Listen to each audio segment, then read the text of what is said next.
কার এই দৃশ্যটা দেখে মনটা গলে গেছে বলো তো? আমি যে কি এনজয় করেছি ওর সাথে। আর এই দৃশ্যটা আমি বলে দিই, এটা হচ্ছে বুধবার রাত্রেবেলার দৃশ্য কিন্তু, ঠিক আছে? এটা আমি অ্যাড করেছি আর এটা আমি শ্যুট করে রেখেছি। আমি যখন ওর পিঠে মাথা দিয়ে শুয়েছি তখন বরকে বললাম একটুখানি ক্যাপচার করে দাও না গো, সবসময় তো আমার বাবাটা এত শান্ত মুডে থাকে না, আজকে আছে, তো ক্যাপচার করে দিল।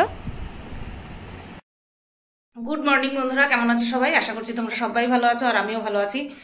আজ হলো বৃহস্পতিবার আর এখন বাজে সকাল 9টা বাজতে 10 মিনিট বাকি। আর আমি আছি রান্নাঘরে, কিছু কাজ হয়ে গেছে বুঝতেই পারছো, বর কাজে যাবে, এতক্ষণ তো আর কিছু না করে নেই। আর শেরুকে এই যে এইখানটায় রেখেছি, ভাত খাওয়ানো পর্যন্ত এখানেই থাকবে, আর যাতে চিৎকারটা একটুখানি কম করে তার জন্য এখানটায় এনে রাখা। শেরুর ভাত বেড়ে নিয়েছি, শেরুর বাবার ভাত বেড়ে নিয়েছি, আর সকাল থেকে করেছি ডাল, ওই ধনেপাতা দিয়ে ডাল। আমি বললাম টমেটো দিয়ে করবো না, ধনেপাতা দিয়ে, বলছে ধনেপাতা দিয়ে করো। আর বরকে দিয়ে দিচ্ছি ডাল, কালকে যে ইলিশ মাছ করেছিলাম সেই ইলিশ মাছ, সর্ষে ইলিশ, আর হচ্ছে শুটকি বাটা।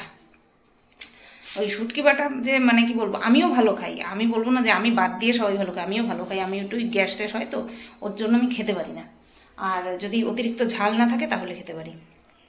তো এই 3 পদ দিয়ে নিয়ে যাবে। আর আলু সেদ্ধ দিয়েছি ডালের মধ্যে, এই যে ডালের মধ্যে আলু সেদ্ধ দিয়েছি গত পরশু দিন না, এর মাঝে কবে ডাল করলাম, হ্যাঁ পরশু দিনই মনে হয়। শুধু প্লেন আলু সেদ্ধ মেখে দিয়েছিলাম লবণ, তেল আর কাঁচা লঙ্কা দিয়ে। আমাকে বলছিল একটু পেঁয়াজ কুচি দিতে পারতে, তো আজকে দেখি জিজ্ঞাসা করে পেঁয়াজ কুচি করে তারপরে দেবো। আর করব হচ্ছে তোমার মাংস, কারণ মাছের মধ্যে গতকালকে শুধু ইলিশ মাছই এনেছে। এই যে বরফ ছাড়িয়ে রেখেছি, আগের দিনের মতন আর ওই কাজ করব না। তো বরফটা ছাড়িয়ে রাখলাম। আর হচ্ছে তোমার আর দেখি করব হচ্ছে ভেন্ডি আলু ভাজা, কারণ ডাল আর মাংস থাকছে, শুধু ভেন্ডি আলু ভাজাটা একটু করে নিই তাহলেই হবে। তো যেহেতু এক রকমের মাছ এনেছে, এক রকমের মাছ আনতে গিয়ে মানে অবস্থা টাইট। 1200 টাকার মাছ, বাবারে বাবা, আমার শুনেই দম আটকে যাচ্ছিল। তবে হ্যাঁ, দাম উসুল হয়ে গেছে, মাছের যা স্বাদ। আর হ্যাঁ, 3 দিন যাবে, একদিনে তো আর 1200 টাকার মাছ খেয়ে ফেলিনি। গতকালকে একদিন খেলাম, আরও 2 দিন হবে। কাঁচকলাও নিয়ে এসছে, একদিন কাঁচকলা দিয়ে ঝোল হবে, একদিন বেগুন দিয়ে ঝোল হবে, বুঝতে পারলে? তো চলো, আমি এবার কি করব, ভেন্ডি আলুটা কাটবো, তারপরে পেঁয়াজ টেয়াজ ওই সমস্ত কাটবো। কাটাকুটিটা একবারে সেরে নেবো, কারণ ওর কাজে যাবে, সেই রান্না আমার রেডি। চলো করে নি। তো চা কমপ্লিট, শেরুকে খাওয়াবো এবার। এই বিস্কুটগুলি ভালো, দেখলেই বোঝা যায়, হ্যাঁ দেখলেই বোঝা যায়। কালকে আমি একটা খাইলাম না সন্ধ্যাবেলা, এই বিস্কুটটি ভালো। এদিকে এখানে ভেন্ডি ভাজাটা অর্ধেক হয়েছে, এখনো অর্ধেক হওয়া বাকি। অল্প করেই করছি, যাতে করে আমি সকালবেলা ডাল দিয়ে একটুখানি খেতে পারি, আর দুপুরবেলা হয়, আর রাত্রেবেলা আমার আর ওর হয়ে যায়। আশা করছি হয়ে যাবে। আর মিক্সির মধ্যে এই যে এগুলো সব ভরে রেখেছি, এখনো ঘুরান দিইনি। 2টো লেবু বের করে রেখে আমাকে বলছে কষ্ট করে খেও। কি করা উচিত আমাকে? আমার কি করা উচিত বলো? হ্যাঁ, অপমান করলো আমাকে। এত বের করে রেখেছে, এটা উপকার, আবার ওইভাবে কথাটা বলে উপকারটা কেটে দিল। তাহলে এখন আমার কি করা উচিত? খাওয়া উচিত? আসলে না, ওই খাওয়া দাওয়ার পরে আবার বটি জড়িয়ে কোনো ফল যদি খেতে হয় না, আমার ভাই সেই ফল খাওয়ার থেকে না খাওয়াবো।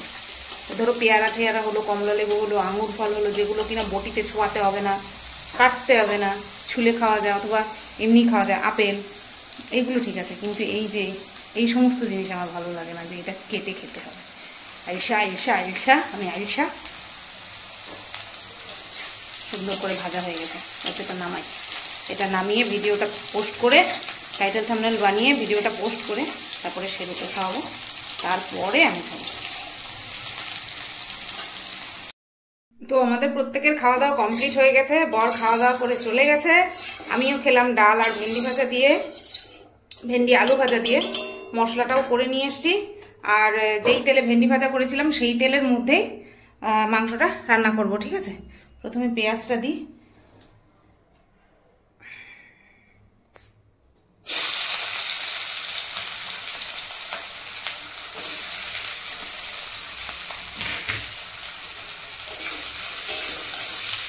একটা পেঁয়াজ দিয়েছি, একটা মিডিয়াম না বড়, এই যে দেখো, এই যে দেখলেই বুঝতে পারবে, এই যে কতখানি বড় ছিল। একটা পেঁয়াজ দিয়েই হয়ে যাবে। মাংসর পরিমাণ যেহেতু, এই যে আজকে কিন্তু মাংসের মধ্যে তেলের পরিমাণ কম, মানে চর্বির পরিমাণ কম। আগের দিনই সব চর্বিওয়ালা পিসগুলো রান্না হয়ে গেছে। লাস্টটা বাড়িয়ে দিই। আর এই যে হচ্ছে মশলা, টমেটো, কাঁচা লঙ্কা, রসুন, আদা। তো বন্ধুরা দেখো মাংসটা কষে গেছে। আর আজকে কিন্তু আগের দিনের মতন অত তেল বেরোয়নি, কারণ চর্বির পরিমাণ কম, তোমাদেরকে তো বললামই। মাংসটা কষে গেছে, এবার জল অ্যাড করে দেবো। ফাইনাল লুকটা তোমাদের সাথে শেয়ার করছি একবারে। তো এই হচ্ছে মাংসের ফাইনাল লুক। আজকে আলু ছাড়া করেছি, তো দেখতে কেমন লাগছে অবশ্যই কমেন্ট করে জানিয়ে দিও। তবে হ্যাঁ, অনেস্টলি আগের দিনের মাংসটা বেশি ভালো হয়েছিল। জানি না কেন, হয়তো চর্বির পরিমাণ বেশি ছিল সেই জন্য, নাকি অন্য কোনো কারণ, যে কোনো একটা কিছু হবে। তো দেখো রান্নাঘর পরিষ্কার করা হয়ে গেল আমার, আর ভাতের জল টল সব রেডি করে রেখেছি। দিয়ে দিই দরজা, লাইটটা বন্ধ করি। আর এই যে বাসন টাসন গুছিয়ে রেখে দিলাম। আজকে ডাল করেছি তাই প্রেশার কুকার বেরিয়েছে, কালকেও প্রেশার কুকার বেরোবে, সেরকম মাংস করবো তাই। তো 11:30 বাজে, এখনই মলিনাদি ঢুকবে, তাড়াহুড়ো করে কমপ্লিট করলাম। মাংসটা বসাতে আজকে দেরি করেছি, তো অন্যান্য দিন খাওয়ার আগেই মাংসটা বসিয়ে দিই, মানে সকালবেলা খাওয়ার আগে। আজকে সেটা একটুখানি দেরি হয়ে গেছে, তার জন্য 11:30 বাজলো। তো মলিনাদি আসার আগে আমার সব কাজ কমপ্লিট হয়ে গেল, বেশ ভালো। আর আজকে ওপরের কাজও কমপ্লিট হয়ে গেছে। বাসন মাজছে, ওপরের যে দিদি আছে সেই দিদি বাসন মাজছে। ব্যাস, আজকে একটু সেরু তাড়াতাড়ি ছাড়া পাবে। এই ধরো 11:30 বাজে, তো ওনার ধরো এই 12টা 12:30টার মধ্যে হয়ে যাবে। বর ফোন করেছে। আসলাম ছাদে, মেঘ করেছে, তো দেখি অনেক জামা কাপড় রয়েছে, এই যে বিছানা চাদর টাদর সব রয়েছে, দেখি শুকিয়ে গেছে কিনা। শুকিয়ে গেছে, যেগুলো শুকিয়ে গেছে সেগুলো নিয়ে যাই। বরের যে প্যান্ট ফ্যান্টগুলো রয়েছে সেগুলো শুকায়নি। আর আমার নাইটি তো শুকিয়ে গেছে অবভিয়াসলি, কারণ কালকে প্রথমে আমার নাইটিগুলোই কেচে দিয়েছি, সব প্রায় শুকিয়ে গেছে। কালকে সারাদিন যে বৃষ্টি হয়নি, এই একটা পজিটিভ দিক। গামছাগুলো না দিলেও পারত আজকে সকালে। আমাদের দুজনের 2 সেট করে গামছা, প্রত্যেক সপ্তাহে একটা করে কেচে দেয়, আর আরেকটা থাকে। এবার ফোনটা অফ করতে হবে, না তো আমি পারবো না তুলতে। এক কাঁধ পুরো ভরে গেছে, ভার হয়ে গেছে এক কাঁধ। এই বরের এই জামা কাপড়গুলো শুকিয়ে গেছে।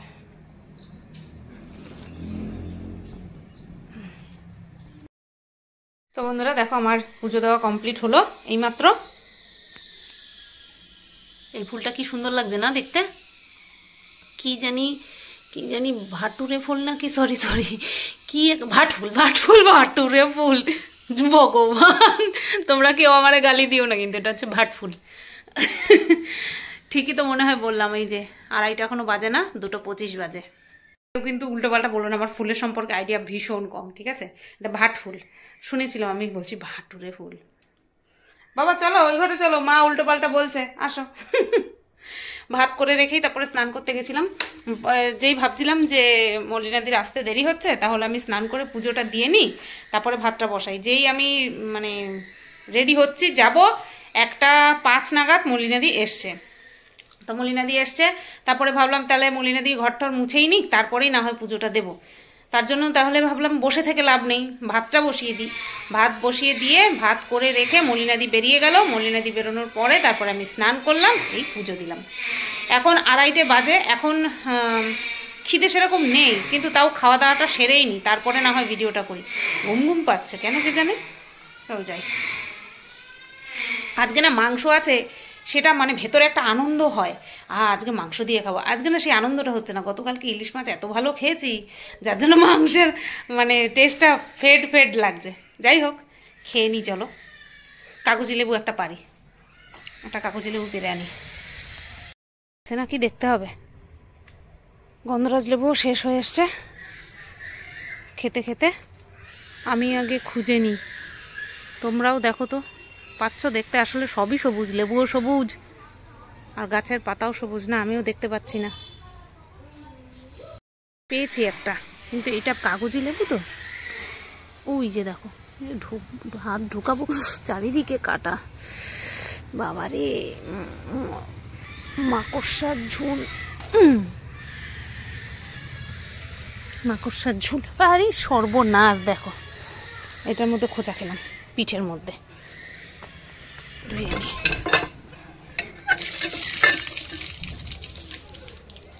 হ্যাঁ এখনো যায়নি, হ্যাঁ ঘরে গিয়ে ধোবো। গুড়গুড় গুড়গুড় করছে, বৃষ্টি আসবে।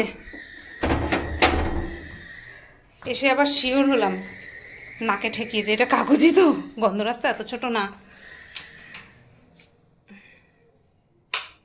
এটা কাগজি লেবুই। চলো খাওয়া দাওয়া করে নি। হ্যাঁ বন্ধুরা, বাবা 3:30-এর উপরে বাজে, আর খাওয়া দাওয়া মাত্র কমপ্লিট হলো। সেগুলো খাওয়া দাওয়া সব কিছু কমপ্লিট হলো। আর গতকালকে বলছিলাম না, মিঠুদিকে বলেছিলাম যে কচুর শাক দেওয়ার জন্য। তো মিঠুদির বাড়িতেই কচুর শাক ছিল, আমাকে বললো তুমি এটা রান্না করো। আমি বলছিলাম যে তোমাদের খাওয়ার জন্য নিয়ে এসছো, বলছে না না আমরা তো খেয়েছি, তুমি রান্না করো। এখানে অনেকটা, এতটা আমার লাগবেও না, এতটা আমার লাগবেও না। দেখো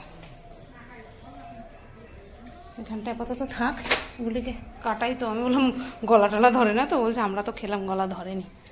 এবার জানি না কি হবে। আর তালা দিলাম, এখানটাই খেয়ে নিয়ে উঠি।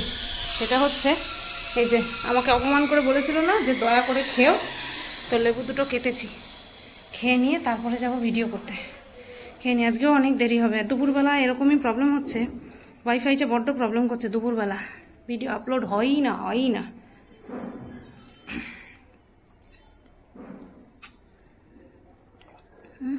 টক, বাবারে বাবা। এটা হচ্ছে হেভেন টাইম, এটা হচ্ছে হেভেন টাইম। উফ, বুঝতেই পারছো কি আমি এটার মধ্যে করে কি খাই? আইসক্রিম।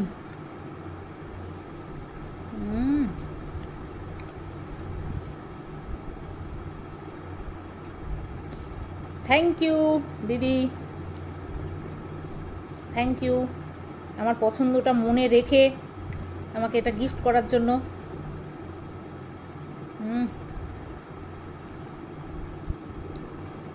আমি আইসক্রিম, চকলেট, আচ্ছা আমাকে অনেক বলে তুমি আইবিএস এর পেশেন্ট না? হ্যাঁ আমার খাওয়া বারণ, তারপরেও খাই।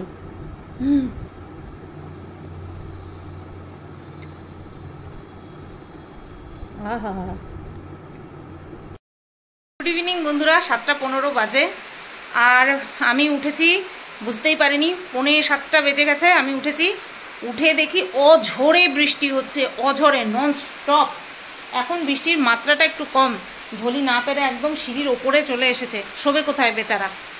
কারণ সামনেরটা অনেকটা ছাউনি তো, তাই সিঁড়িগুলো শুকনো থাকে, তাই সিঁড়ির ওপরে এসে শুয়ে রয়েছে। তো সন্ধে পুজো দেবো, যে জল আনতে যে বাইরে যাব সেইটুকু পর্যন্ত পাচ্ছি না, অঝরে বৃষ্টি হয়ে যাচ্ছে। আর এক হাতে ছাতি ধরে না, তারপরে কল টেপা যায় না, তারপরে আরেক হাতে ঘটি ধরা যায় না, খুব অসুবিধা হয়। দেখা যাক একটু যদি কমে। ঠাকুর তো দেখতেই পাচ্ছে, সন্ধেবেলা সন্ধে বয়ে যাচ্ছে, সন্ধে দিতে পারছি না। ঠাকুর তো বুঝতেই পারবে, বলো কখন চাটা খাবো, কখন আবার কাজে লাগবো। কচু শাকগুলো কুটতে হবে, আজকে কুটতে পারবো কি না তাও জানি না, দেখা যাক কি হয়। আজে 10:45, 9:46। কালকে সকালের কন্ট্রোভার্সি ভিডিও করে রেখে এখন যাচ্ছি রান্নাঘরে ভাত বসাতে। কারণ বর আসলে পরে বরের সাথে আজকে অনেক ইম্পর্টেন্ট কথা আছে, তার জন্য সময় বাঁচিয়ে রাখতে হবে। তার জন্য পরিমরি করে আমি ভিডিওটা করে রাখলাম, ঠিক আছে? অনেক ইম্পর্টেন্ট কথা বলার আছে, অনেক লিস্ট বানাতে হবে, ঠিক আছে? অনেক কিছু লিস্ট বানাতে হবে, তার জন্য সময়টা রাখলাম। আর ভাত বসিয়ে দিলাম, সেরুর দইটা বের করে রাখি, সেরুকে তাড়াতাড়ি খাইয়ে দেবো। তাড়াতাড়ি হবে না, ভাত যেহেতু বসাতে দেরি হয়ে গেল, তাই তাড়াতাড়ি এই করিস না, তাই তাড়াতাড়ি হওয়ার সম্ভাবনা আর নেই, তবুও বের করে রাখি, বুঝলা? বুঝছো? তোমরা বুঝছো তো? ভাত বসিয়ে দিয়েছি, এবার আমি ইয়েটা করে নিই, কি যেন বলে তোমার, চায়ের বাসনটা মেজে নিই। তুম্বা দে আলি আলি আলি। তো বন্ধুরা, বাজে এখন পাক্কা 11টা, আর খাওয়া দাওয়া কমপ্লিট করে আসলাম। আর তোমাদেরকে তো বললামই যে আগামীকালের ভিডিওটা আমি রেডি করে রেখেছি, কিছু কথা ছিল সেই কথাগুলো বলা হয়ে গেছে। আর একটা কাজ আমার আছে, একটা কাজ ওর আছে, ওকে বললাম সেই কাজটা করতে, আর আমার কাজটা আমি করব। ওটা দাও তো, স্ট্যান্ডটা দাও। তো আমি কি কাজ করব তোমাদের দেখাই। এই কচুর শাকগুলো আমি হচ্ছে তোমার ধুয়ে নিয়েছি, জলে কাটার আগেই জলে ধুয়ে নিয়েছি। হ্যাঁ, তো ওই ঝুড়িটার মধ্যে রাখবো, ঝুড়িটার উপরেও কাগজ পেতে নিয়েছি কারণ ঝুড়িটার মধ্যে দাগ হয়ে যাবে তাই। আর এখানটায় যে বটি আর এই যে টুল নিয়ে নিয়েছি, এখানটা খোসাগুলো রাখবো, নতবা মেঝেতেও দাগ হয়ে যাবে, এমনি কালো মেঝে, তারপরে আবার কষের দাগ হয়ে যাবে। তো চলো কাটার পরে তোমাদের সাথে আবার দেখাচ্ছি। কতক্ষণ লাগবে জানি না, বাজে তো এখন 11টা, দেখতে পাচ্ছ ওই যে 11টা বাজে, দেখা যাক কতক্ষণ লাগে।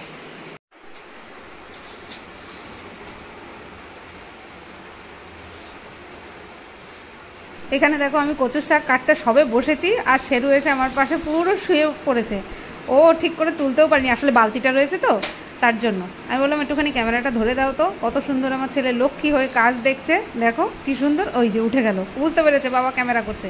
আর ও যে ক্যামেরা কতটা মানে একেবারে ভালোবাসে না সেটা তো তোমরা জানো। এই যে যেদিক থেকে পাচ্ছে সেদিক থেকে এসে বসে পড়ছে আমার সোনা বাবাটা। মা কি করছে এই কাজ তো আগে কোনো সময় করতে দেখেনি তাই। আর লাস্টে একটা কাজ করেছে সেটা তোমরা শুনতে পাবে। দেখো কয়টা বাজে, 11:15 এখনো বাজে না, 11:40 আমি উঠেছি কচু কাটার থেকে। আর এই যে সবটাই কেটে নিয়েছি, এই যে এতগুলো হয়েছে। এটাকে সেদ্ধ করলে পরে কত দূর হবে দেখবা, ঠিক আছে। এই আমার কচু কাটা কমপ্লিট। আর পেপারের মধ্যে মুড়িয়ে ওই খোসাগুলো সব এইভাবে রাখলাম, না অথবা বালতিতেও দাগ হয়ে যাবে যদি খালি রাখি। আর এই 4 মিনিটে আমি কি করলাম, এই যে হাত পরিষ্কার করলাম। এই যে কেউ দেখে বোঝার উপায় নেই, এই হাত দিয়ে আমি কচু কাটলাম, কোনো রকম কোনো তেল ঠেল কিন্তু লাগাইনি হাতে। এ বাবা কচু খায়, কচু মুখে দিছে, চুলকাইবে, গলা চুলকাইবে বাবা, গলা চুলকাইবে, শোনা শোনা শোনা শোনা শোনা, গলা চুলকাইবে। কচুটারে মুখ থেকে ফালালাম, তারপরে কি অবস্থা, ও খেয়ে নিলে সারা রাত গলা চুলকাতে। ওর একটুখানি রস গেলেই হতো, তাও তো দাঁতের মধ্যে একটু লাগিয়েছে, বুঝবে ঠেলা। তো বটি ধুলাম আর হাত ধুলাম, ও রেখে আসলো। এত চঞ্চল, এত চঞ্চল। এতক্ষণ চুপচাপ শোয়া ছিল জানো, যতক্ষণ আমি কচু শাক কাটছিলাম আমার সামনে চুপ করে শুয়েছিল, দেখছিল কচু কাটা। তো চলো তাহলে ভিডিওটা এখানেই এন্ড করি। আজকে বাজে 11:15 রাত। সবাই তোমরা ভালো থেকো, সুস্থ থেকো। আগামীকালই কচু শাকটা করবো, কারণ পরের দিন হলো গিয়ে আবার শনিবার, সেই দিন আবার ইয়ে করা যাবে না। আর এই কটা দিন আমি মারাত্মক ব্যস্ত থাকবো, ঠিক আছে। চলো সবাই ভালো থেকো, সুস্থ থেকো, টাটা।